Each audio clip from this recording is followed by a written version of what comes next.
Hello, everyone. Thanks for joining us here on the Armed with Reason podcast, brought to you by GVpedia.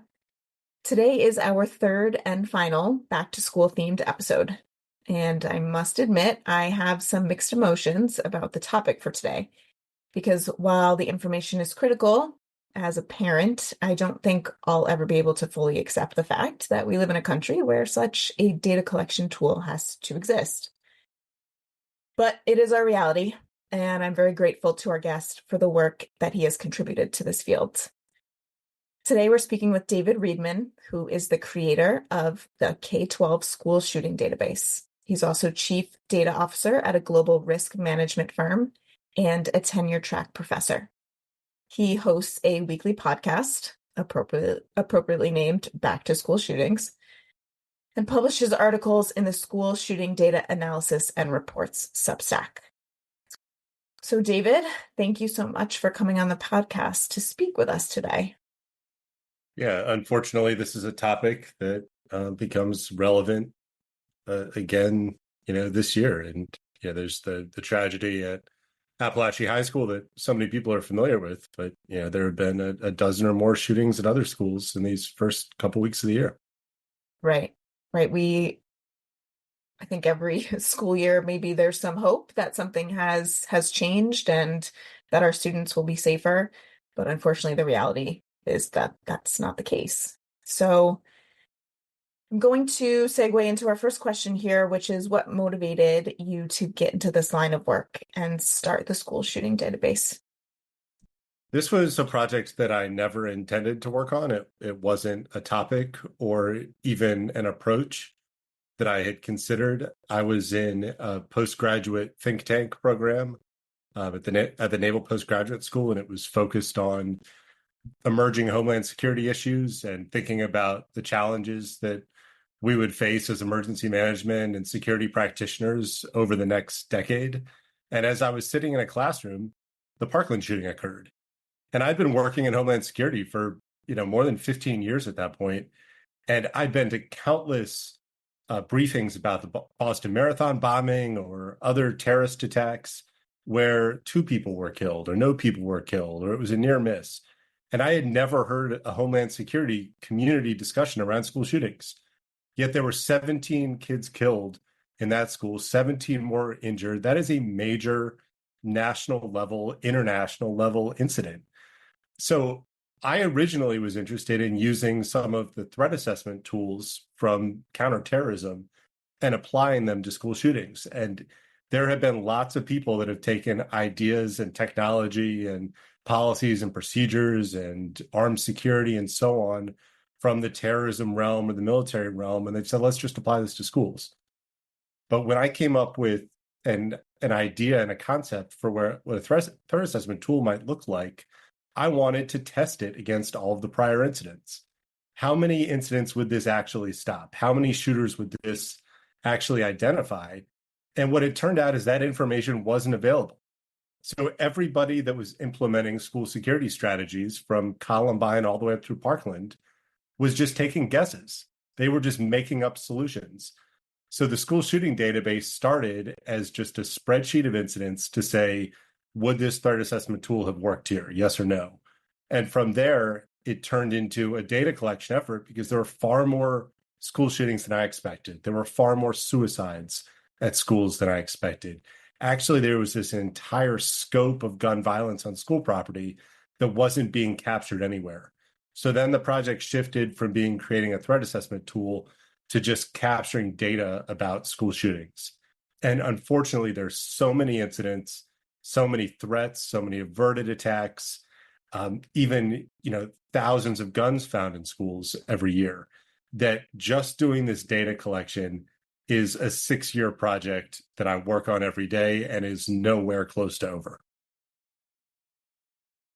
Yeah, I would imagine in the beginning it was hard to even know where to start. Probably so much information that's terribly overwhelming and probably a little discouraging, right? We hear about the biggest incidents at schools, but like you said, there's so many things that aren't information that's not being collected or being reported on. But one of the biggest shocks to me when I started the research collection process is I was, in middle school when Columbine happened. that was something that defined my time in school, that kind of defined generations. And people talk about since Columbine, or how everything changed since Columbine, or Columbine was the first school shooting. I've recorded 230 planned attacks at schools all the way back to 1966. And there have been planned attacks pretty much every year. And looking at the highest casualty attacks, roughly half of them happened before Columbine. So we actually have a much broader issue than people realize. This is a truly multi-generational American issue that's affected every size community, every part of the country, every different economic class, demographics. It is an American issue that can happen at any school tomorrow. What would you say is the most critical thing that the database has taught you over the years? It's another finding that I didn't expect. And I went into this project looking to find out information about planned attacks. But every time you're searching through newspaper archives or extensive Google searches for keywords around gun in school, student shot, what it turned out is there were lots of students that were shot that were not during planned attacks. There were actually suicides and domestics and accidents. And what kept coming up over and over in the 60s and the 70s and the 80s and the 90s and the 2000s, the 2010s, and then still today is students are shot during fights at school. So there's a dispute. A student happens to be carrying a gun. They didn't plan to shoot anyone that day. They didn't have a hit list or a manifesto or the motivation to cause mass casualties. They're carrying a gun. And when they get in a fight with someone, that fight turns into a shooting. And it might be a bystander student or multiple bystander students who were shot in the hallway. And these escalations of disputes are far more pervasive than even the planned attacks. And looking at the last couple of years, the number of school shootings from the 2010s compared to now is 10 times as many incidents every year. It's gone from about 30 incidents a year for a 50-year period to more than 300 in the last 3 years. And that increase is almost all because students are carrying guns and they're shooting somebody when they get into a fight. It's not planned attacks. It's not things a behavioral threat assessment team would see. It's a kid who's a habitual gun carrier gets in a dispute, and in the heat of the moment, they start firing shots. That happens every single day somewhere in the country. I apologize. I probably should have started with this question, but can you tell us quickly what you use to define a school shooting? That's very difficult. And that's Okay. really, the heart of this project.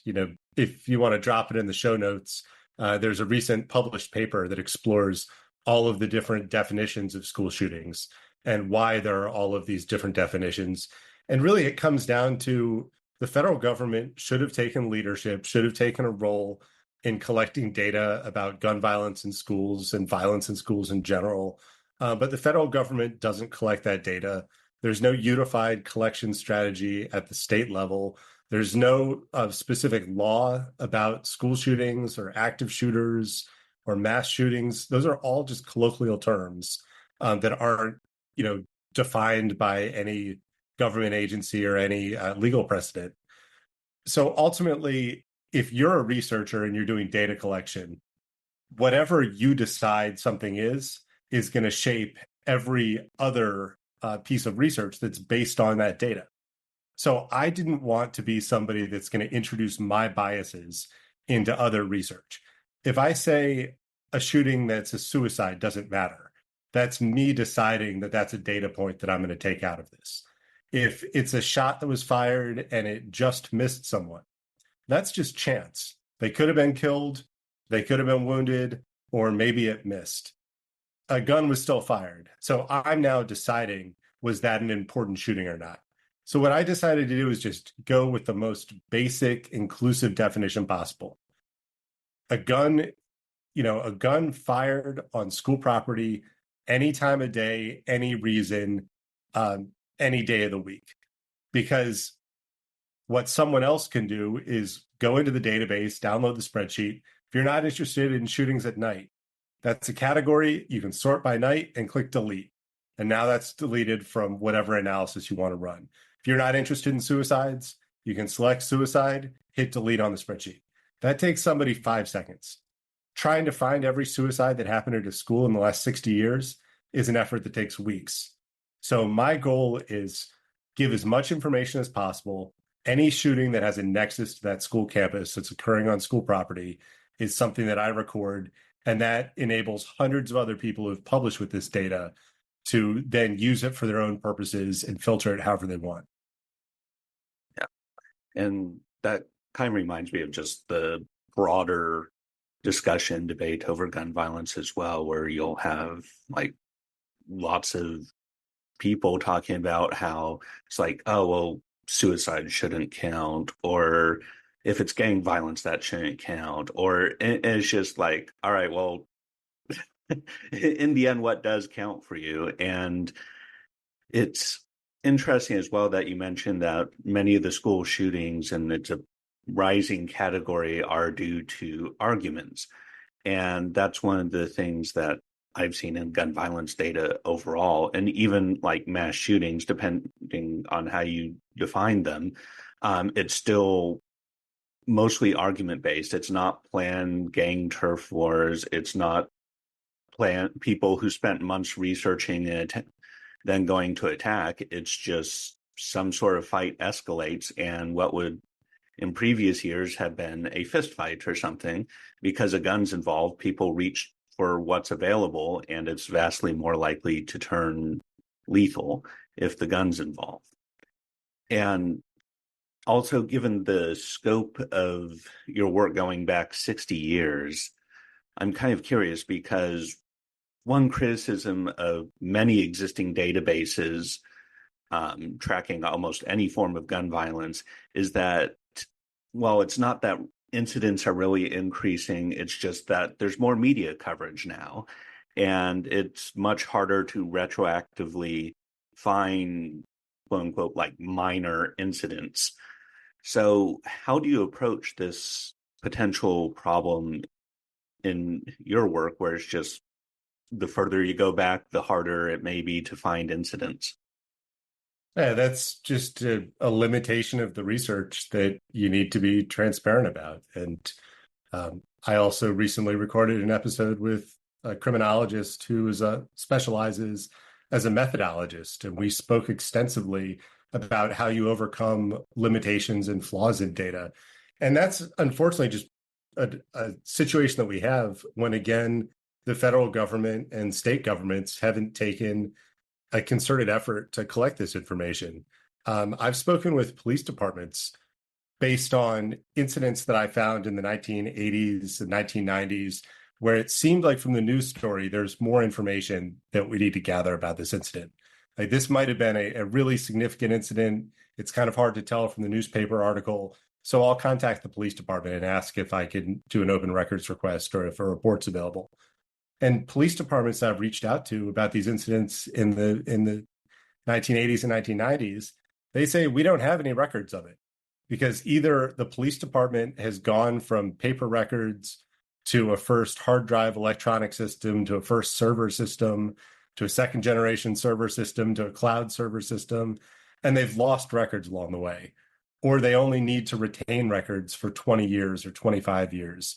So unfortunately, even within official sources, once you get back before the 2000s, there just may not be any information that's available. So newspaper archives, people that have reached out to me and sent me information about incidents that happened to them, funeral cards from, students that were killed at a school in the 70s or the 80s. You really have to crowdsource a lot of this. In terms of looking at the rise in incidents, almost every major newspaper in the country has been digitized since, the early 2000s. So I think that there's a very accurate count of incidents from the 2000s through today.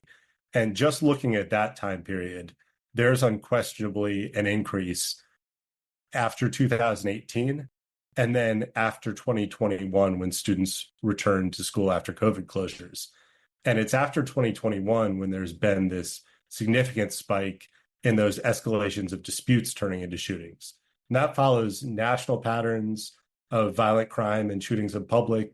And I think that, that's a data point that we can correlate eventually between a lot of other data sources and show that it's a pretty, valid trend that this is captured. Kind of a side question on that, given the rise of, and kind of like since 2021, spike in incidents where it's just fights escalating. Is there any geographic pattern that you've noticed with that? Because like in the past few years, the only real policy that I've seen change substantially on a national scale that might impact is the rise of permitless carry. So I'm just curious if there's any correlation there, or it's just kind of too small of an end to go forward and carry on any of those conclusions. Well, most of these cases involve teenagers, so they're too young to be the legal gun owners in any state. And that is a much broader problem, where if adult gun owners aren't required to lock their guns and securely store their guns, and then potentially face civil or criminal action if their gun is used in a crime when they weren't responsible with its storage, kids are getting guns in schools because there was a careless adult that owned it and left it accessible, whether it was in a home or a car. Even if it's stolen from your home or car, it means it wasn't locked securely there. So the kids, are not, they don't have permits to carry these guns. But what's interesting is adjusting per capita, the prevalence of shooting incidents is significantly higher in the South and the Midwest, especially in Mississippi and Georgia and Louisiana and Tennessee. Those states by far have the highest per capita rate of shooting incidents at schools. So there can be kind of potentially, and obviously more rigorous studies should be applied, but like a trickle down effect where it's like, hey, looser gun laws for adults then might result in adult behavior being, I'm just going to leave this gun out, or like just carry it where they shouldn't, get it stolen, etc. And well, socialization of kids and advertising to kids as well, because adults are being taught and adults are showing children that you carry a gun with you everywhere because that's the way that you protect yourself, that you need to constantly be fearing victimization. And your only way to combat victimization is if you constantly have a handgun with you. And these kids that are carrying guns habitually at school, they're not planning to shoot anybody that day. They don't have a hit list. It's that they fear victimization and they're carrying these guns for protection. There was a kid who was arrested just on Monday, and I saw the interview with police about that. He had a gun in his waistband inside a school, and he said that he carries the gun with him because he was fearing other students. He's carrying it for protection. I have another podcast with a former school police officer and a school security director in Missouri. He said kids carry guns inside the schools there every single day, and it's because they're scared of getting victimized going to school, at school, or from school. And that's a whole different problem, where gun industry advertising has taught adults that you live in fear and you carry a gun for protection. What are kids going to think? Yeah, it's basically the defensive gun use myth being applied all the way down. And this also kind of reminds me of a trend that I've been seeing in recent years, where it's like the blending of guns and toys, where like I was at the NRA convention in Dallas earlier this year, and one of the booths there had a Barbie Kalashnikov. And when looking at it, it's like, is that a toy or is that real sort of thing? And same time, I've seen ads for like ADHD fidget spinners that look and feel like guns. And there's just kind of been this blend on either side of toys that are looking more and more like real guns and guns that are looking more and more like toys. Yeah, I've been trying blending that line. Yeah, I've been trying for the last year, just because I see so many Google alerts every day about students arrested with guns, to get the characteristics of students who are habitually carrying guns in schools. And talking about blending toys and guns, one of the most common guns that students are arrested with is the Taurus G2C. It's a $250 compact handgun that comes in every color you can imagine, like bright blue and pink and red and neon and all this. It's almost entirely plastic.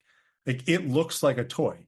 It does not look like a gun. It's tiny, it's compact, it's difficult for a metal detector to detect because it's almost all plastic. And the next generation scanners that schools have spent millions of dollars on, they can't detect compact handguns, or on their sensitivity that won't set it off for cell phones. That can't distinguish between a cell phone and one of these, super cheap plastic handguns. We've created this situation where there are incredibly cheap guns. I think most people don't realize how cheap they are. Like, $250 is a grocery bill, and you can buy a gun that can kill somebody and that's lightweight and plastic. It looks like a toy that a kid can carry around all day. And when that's normalized and your parents carry that gun, or you see your older brother or sibling carrying that gun, a kid starts thinking, I should carry this gun in school every day. Yeah, and I encountered that when going to a gun range in Kentucky last year as well, where there's some of the guns like the Colt 1911, where it's like, okay, this is clearly a gun. It has the heft and such, but then there's the plastic ones, like you said, that can be in any color, and it's like, this feels like a toy, and it shouldn't. And there's just, yeah, and I if it's not directly marketing towards kids and teenagers, it's getting awfully close. So with kind of closing up that tangent, and I imagine we could have dozens or hundreds of tangents here, but I'll restrain myself. Back in April, you wrote about how definitions of school shootings can vary, and you mentioned that earlier on in the podcast, and the substantial impact those definitions can have on the number of school shootings. So with that kind of range in mind, how many school shootings have occurred according to the records you keep? And again, that's ultimately up to a lot of the other researchers who use this data to decide and filter. Because if you look at any time a shooting has happened on school property, I've recorded almost 2,900 of those incidents. And there were about 30 of those incidents every year from the 60s through the mid 2010s. Around 2018, it went up to 150. And then post-COVID, it's gone up to more than 300 every year. That's any type of shooting on school property. Now, I have a lot of different categories that I code these incidents by. Was it a pre-planned attack? So in that case, did somebody have a map, a hit list, a manifesto, had made prior threats, had told people they were intending to commit a shooting? That is something that's more akin to kind of what somebody would think of as the school shooting they see on cable news. Those incidents, there have been 230 of them. But many of those only had a couple people that were wounded, or in some cases, no people that were wounded. Because what happens when a kid has 1,000 rounds of ammo stashed around the school? They pull a gun out, it jams during the first shot, and they get tackled. Well, it's not a mass fatality incident. There weren't 4 people killed. It's not a mass shooting of 4 people, killed or wounded. It's not in some other databases because there wasn't, one victim. But there's somebody that intended to commit a school shooting. They had the ammo, they had the planning, they had the capability. There just was something that went wrong at the last minute. Or went right at the last minute in a lot of these cases. So there can be anywhere from, a couple dozen incidents where 4+ people were killed at a school, all the way up to hundreds of incidents where somebody wanted to kill a lot of people at the school, but something went wrong. I categorize those as near miss incidents. And then looking across a much broader area, how many shots are there? How many times are people shot during a fight? There are about 1,000 of those. And adding together everything, domestic violence, which is overlooked. The government reporting on mass shootings specifically excludes domestic violence. I don't understand why, because a school is one of the most vulnerable situations for a spouse who's separated from a violent partner. Because if there's a restraining order, if that person's not allowed to go near their workplace, they might have an unpredictable workplace. The thing that you know is they're going to be at this school where the kids go, and they're going to be there at a certain time for drop off and a certain time for pickup. And I've recorded, more than 100 domestics, and most of them were targeting a spouse who's either working at the school or is there during pickup or drop off. That's a really important thing for schools to think about, because maybe if you have a threat assessment team, if you have security professionals, if you're doing risk assessment at a school, you should be thinking about how many partners or how many parents of a current student either have domestic violence charges or have restraining orders against them. That's something you should have a security plan for. But if you don't collect any information, if you say domestic violence doesn't matter, then that's not even on a school's radar or something to think about. Suicides, another thing that gets excluded from government reporting. Yeah, I've recorded about 200 of those. Most of them are really public suicides.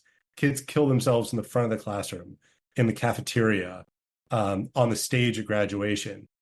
In Ohio 2 years ago, right after Uvalde, a kid killed himself in the cafeteria, and all the students are running. They're all traumatized, and an active shooter alert goes out to parents. And so a parent grabs their gun and comes to the school thinking that they're going to stop the next Uvalde. And that parent gets into a gunpoint confrontation with police. And thankfully, nobody was shot, but that parent gets arrested on felony charges. There's no active shooter. It's a suicide in the cafeteria. But if that school doesn't have a suicide plan, doesn't think about anything other than active shooters or, these mass fatality attacks, then you overlook the most common things that are really happening. So gun violence at schools, thousands of incidents.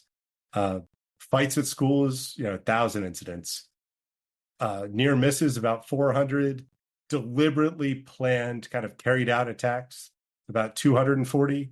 And ones where, 4 more people are killed, fortunately, are very, very rare. And there have only been a couple dozen of those over the last 60 years.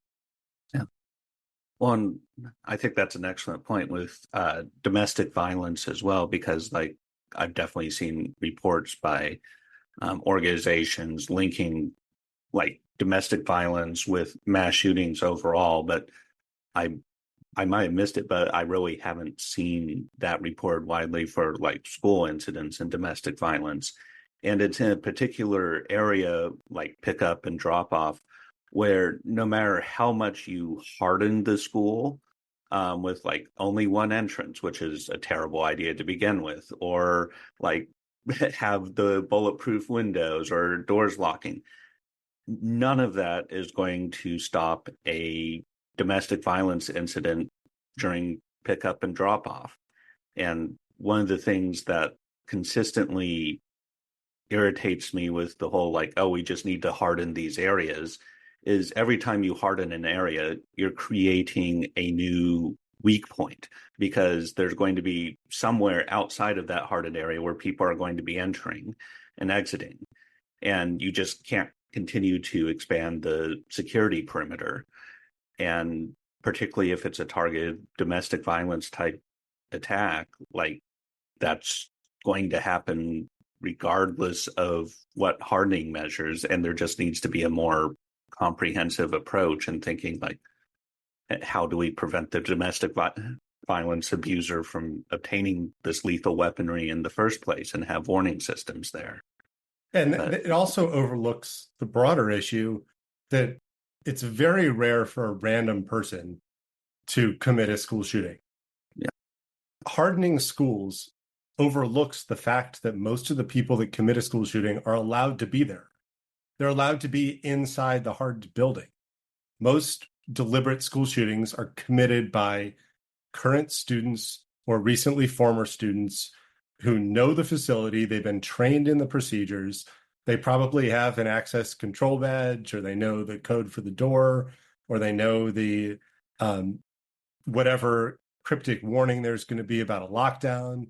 They know the secret knock to get into a locked classroom. Fortification, which is, in terms of military theory, that's a flawed issue that we've recognized for hundreds of years. There's a reason they stopped building castles in Europe a couple hundred years ago, because a fortress actually performs very poorly against any sort of adversary who's planning an attack against it. Because as soon as you define the defenses of something, you tell somebody exactly what you need to do to defeat them. In the case of the school shooting, it's somebody who's a member of your village inside your castle, who's allowed to be there every day. They know the fortress better than the police officers do. They know the ins and outs of the campus. And just like Appalachia High, the kid knew that he could sneak the AR-15 in his backpack. He knows the school day. He knows he can leave the room and come back in. And that's the case. Most school shootings are surprise attacks that take place inside of the school building. It's where they start. And this fortification doesn't do anything to stop that. Yeah, and also increases the risk for stuff like actual fires or other stuff. And yeah, it's just always frustrating when hearing like, oh, we just need to harden the schools. And it's like you're training the potential shooter on everything as well. And it doesn't stop any of these particular threats at millions of dollars in costs. Yeah. And if you ignore that it's an insider attack by a current student at the school, the things you're doing might be counterproductive. So in 2019 at the STEM school in Colorado, only a couple miles from Columbine, so a community and area that should be really familiar with school shootings, there was a planned attack by two students. They snuck the guns into the school and they walked into a classroom. And what the classroom had on the doors is the doors were always locked, but there was a magnet strip over the door that would be on so students can go in and out. But if there's a lockdown, you pull off the magnet and now the door's in the locked position.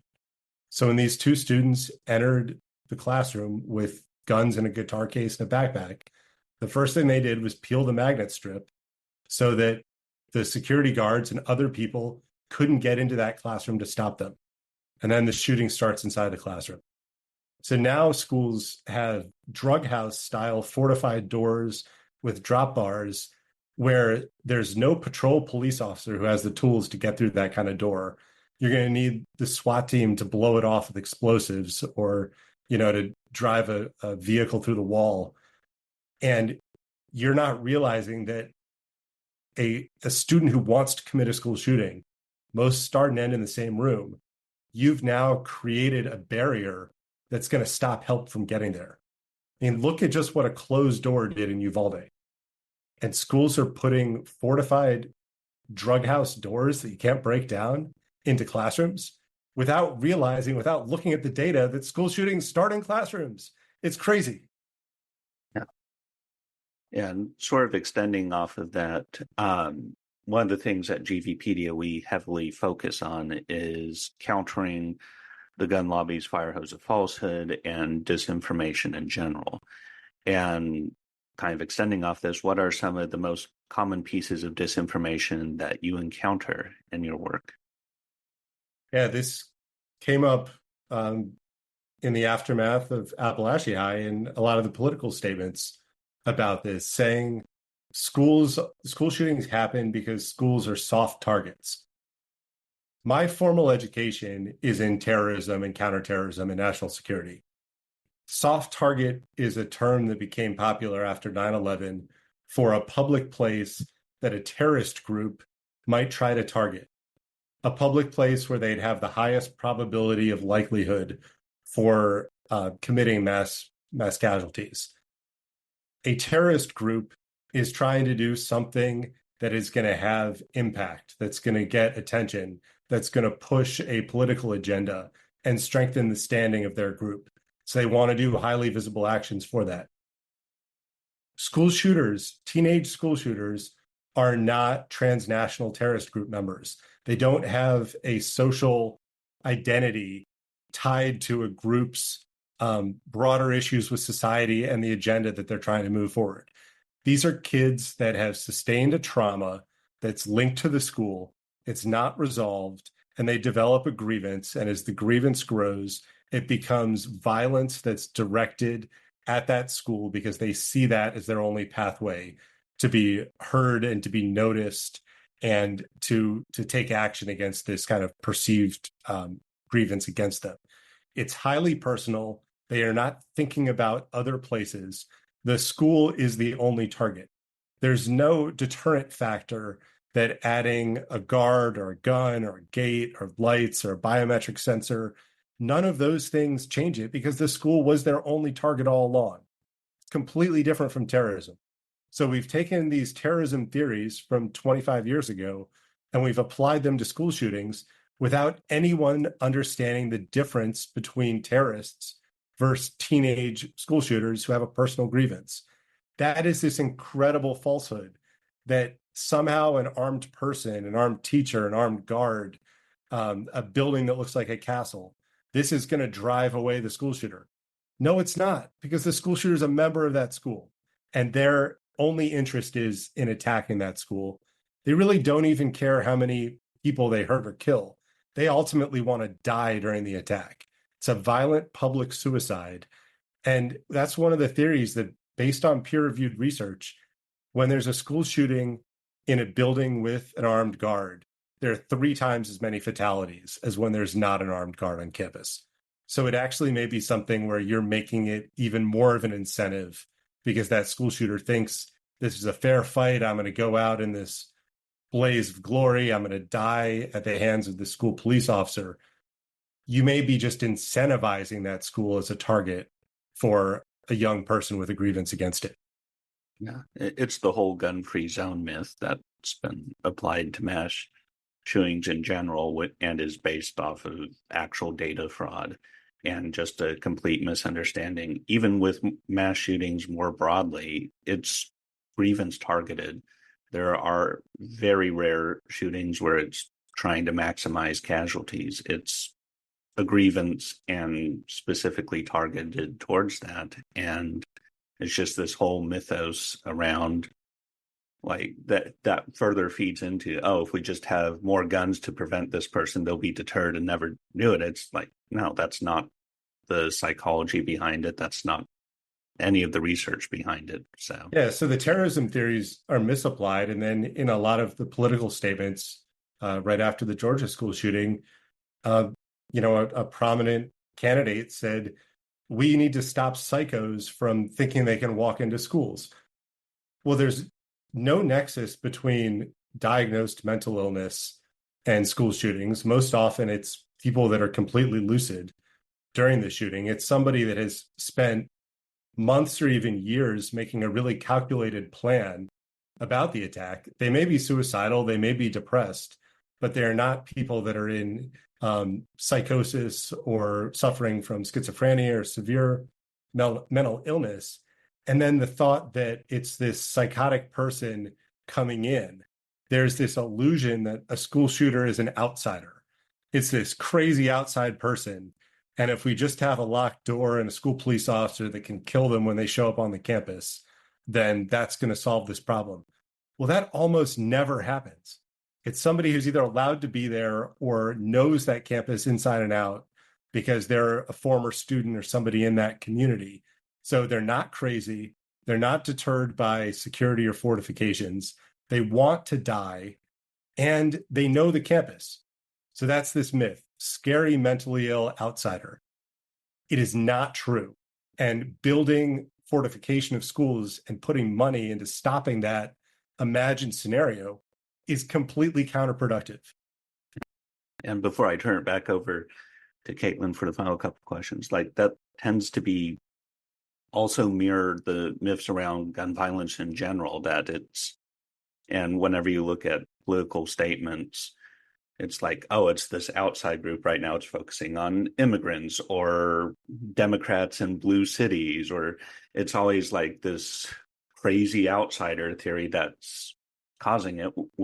Whereas in reality, it's domestic violence. It's the people you know. It's deeply personal, and then accelerated and accentuated by the presence of a firearm. And like when you look at the US versus other countries, we have vaguely the same general rates of like simple crimes like fist fights and stuff like that. And if you ever go to England, they have vastly more. It's like there's a soccer game, and then afterwards it's like, all right, who can I go punch? And but it stays at that low level where lethality is very rare. But then in the US, we add on top of all those potential personal grievances, firearms that make things substantially more lethal.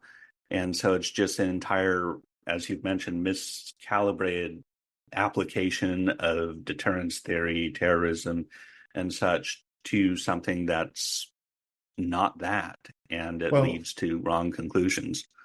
it leads to deadly conclusions Yes. because if you invent this idea of a psychotic outsider, then you might think it's a good idea to arm teachers inside a classroom because these teachers are going to protect these kids against that psychotic outsider.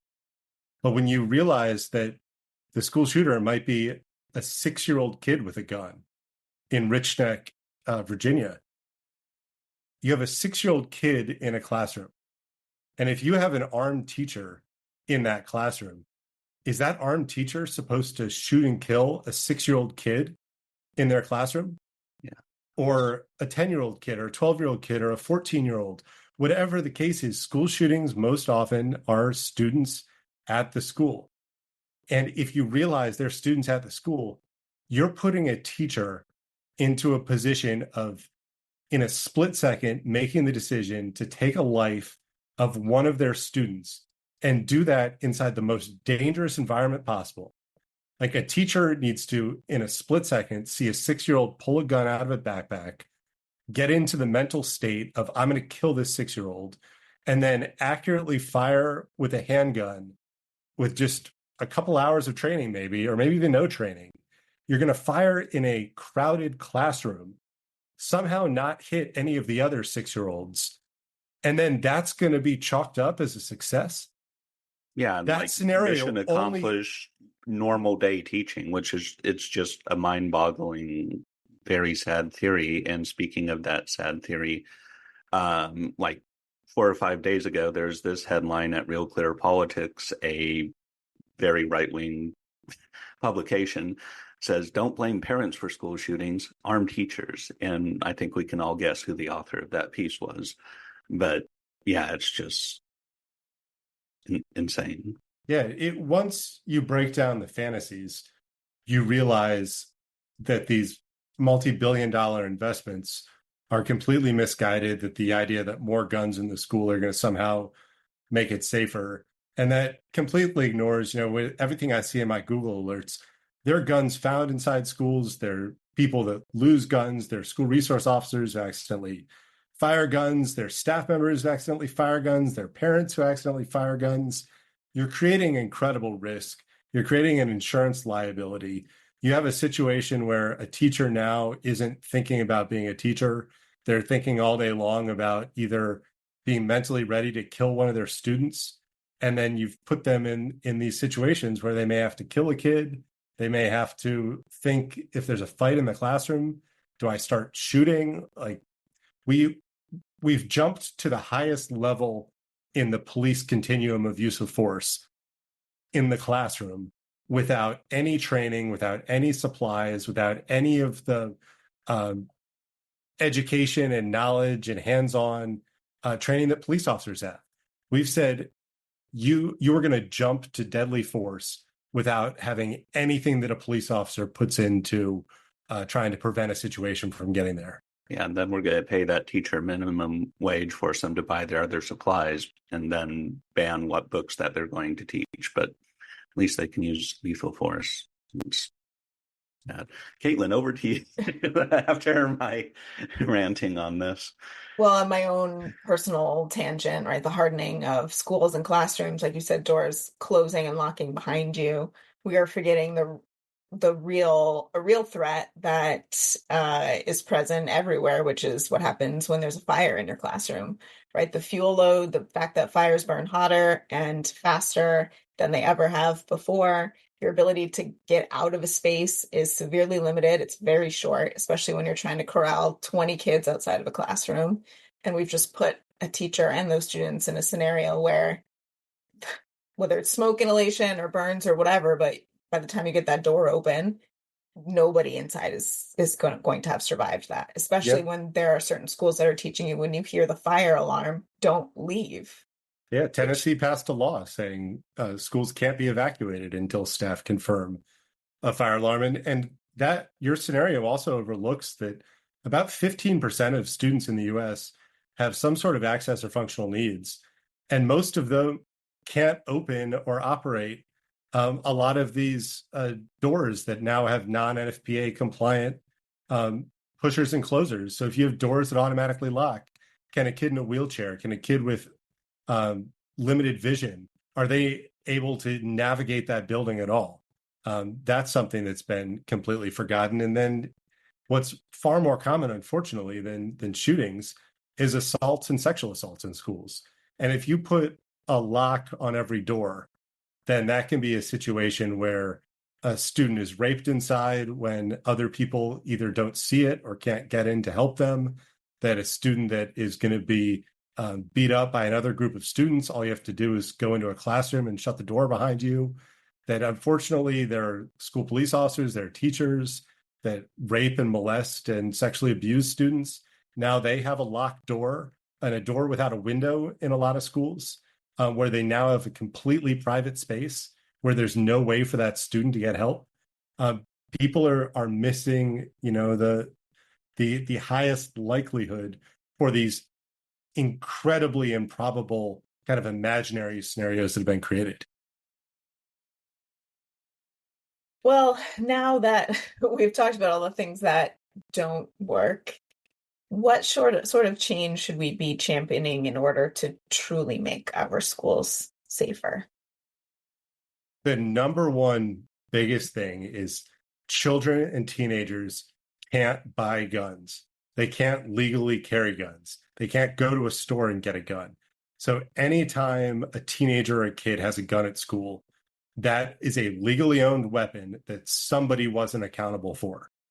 So there needs to be mandatory storage laws where guns are kept in, a secure, safe, ammo separate. And if the gun is not stored in that safe, there needs to be criminal and civil liability for the legal owner of the weapon. Now, in terms of when things have gone wrong and a kid does have a gun or a kid does want to commit a shooting, whether it's guns found at schools, averted plots, near misses, overwhelmingly, the most common circumstance is that a classmate knows there's a problem and they give a tip to school administrators or teachers or some adult that they trust in that community. More than half of the guns found in schools come from tips. I have a study that's in peer review right now of 125 averted attacks. More than 80% of those averted attacks came from a tip from a classmate. So you need to have an environment where the students are willing to say something when there's a problem. And if they feel like they're being treated like a criminal every day, if they feel like they have to go through a metal detector and a pat down and wear a clear backpack and practice a lockdown drill every month where they're hiding in the corner, that kid does not feel like they are in a safe, trusted environment. So we need kids to be comfortable reporting, be comfortable saying something. And then for that to work, we need to not criminalize or have zero tolerance policy when it's related to a weapon or a threat. Because a kid doesn't want to ruin the life of one of their friends. A parent doesn't want to ruin the life of their own child or another child. They just want to stop violence from happening. Zero tolerance discipline means that a kid is not going to graduate. You don't graduate, it's a high correlate to being a lifetime criminal. Early justice intervention, so being arrested as a juvenile, is the strongest correlate to being a lifetime incarcerated offender. So if you arrest a kid for a gun, for a threat, for a tip, you're creating a lifetime criminal. So we need to take those tips, take that supportive environment, and put it into crisis intervention programs where figure out the root cause, figure out why this kid has a gun, figure out why this kid has a grievance, address those things at the community level, fix them at the community level, and then that person isn't going to want to resort to violence. We don't want to create lifetime criminals. This is, I don't know if this is petrifying, this conversation, or enlightening, or a combination of the two, but we certainly appreciate your time and doing a deep dive into all of this. Here at GVpedia, we really strive to make sure that the facts are what's out there and that disinformation and misinformation are not what prevails. So we really appreciate your time, and we're wondering if you just want to give a pitch as to where listeners can learn more about the K-12 school shooting database in case they have any more questions. Yeah, thank you so much for having me. So I'm sure it'll be in the show notes, but K-12 school shooting database, you can search it on Google. It's K-12 SSDB .org. It's also K-12 SSDB on all the different social media channels, K-12 SSDB on Substack. You can also just search my name on Substack, and I publish weekly articles and a podcast there as well. So thank you all so much. Yes, hopefully you aren't busy. We hope you have a very quiet school year. I hope so too, but unfortunately, that's probably not the case. Absolutely. Thank you.